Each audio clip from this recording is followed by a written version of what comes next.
back again with another video, and for today's content, I'm going to talk about our heroes. Yup, yung mga bayani ng ating bansa. No, I'm not going to talk about Jose Rizal and Bonifacio.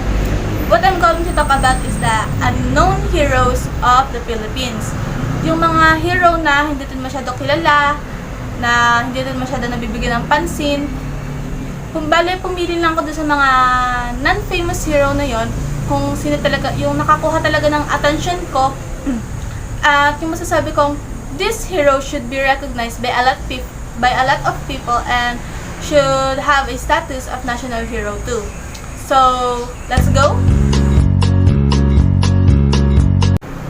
Almost all young people, when asked who are the heroes of the Philippines, they would answer Jose Rizal, Andres Bonifacio, Melchora Aquino, and other common heroes. But in every famous hero that is discussed in school, there are also unknown heroes who have been forgotten in history.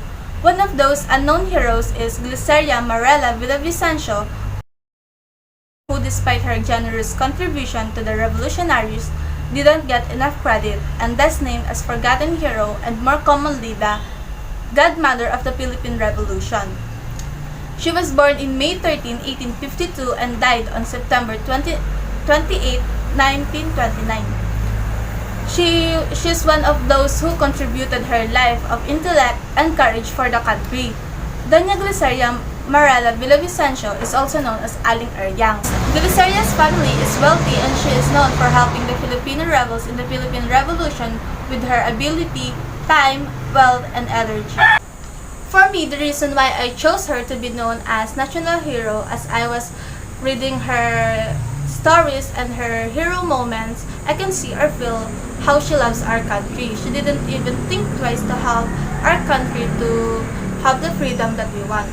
Even if she is a Filipino with mixed Spanish blood, her heart is truly a Filipino. She did not hesitate to help the revolutionaries against the Spaniards. She and her husband, Eulalio, redistributed pamphlets and copies of La Solidaridad, the revolutionary newspaper edited by Marcelo H. del Pilar. Jose Rizal and Antonio Luna are among the writers of this bold newspaper.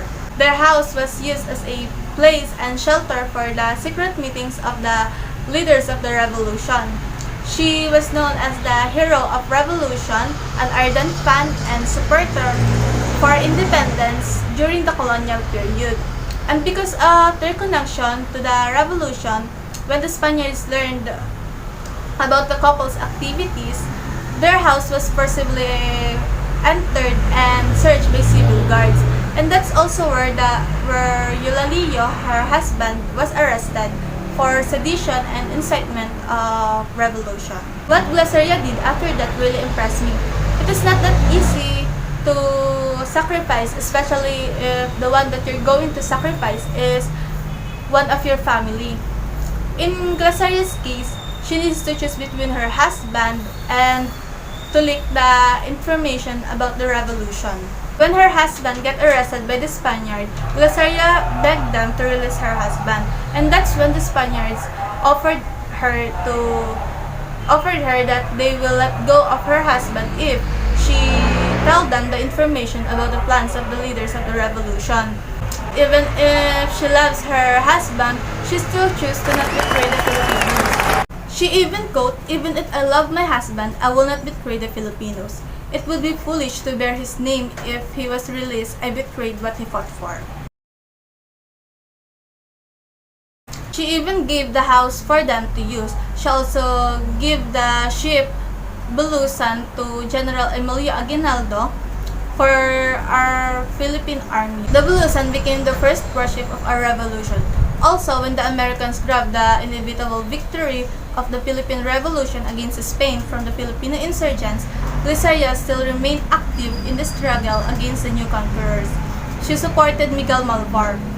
Because of her heroic contribution to our revolution, she was called Madrina General de las Fuerzas Revolucionarias, or Matriarch General of the Revolutionary Forces. Gliceria Marella-Villavicencio is one of the mothers of the revolution. She really impressed me because we can't deny the fact that our usual or common impression of the rich people is corrupt, abusing people, and many more. But she and her husband is different. She used her wealth not to abuse the people, but she used it to fund a revolution that would liberate the people. She donated 18,000 pesos to Rizal in 1892 to support the movement. Gliceria was a tireless, conscientious, and dauntless woman. She did not let her being a woman stop her from being as active as she could have been in the revolution.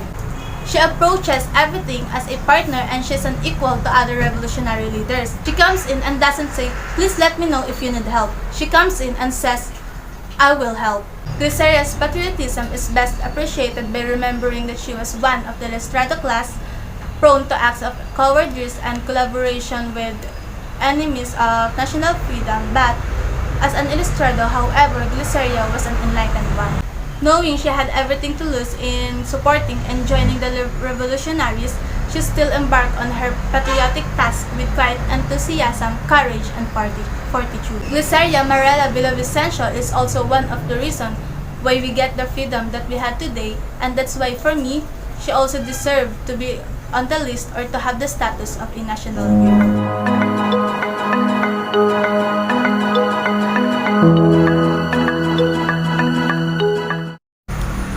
That's it. I hope may natutunan kayo sa video na ito at sana mas mabigyan din natin ng credit yung iba pang heroes na tumulong para makamit natin yung freedom na tinatamasa natin ngayon.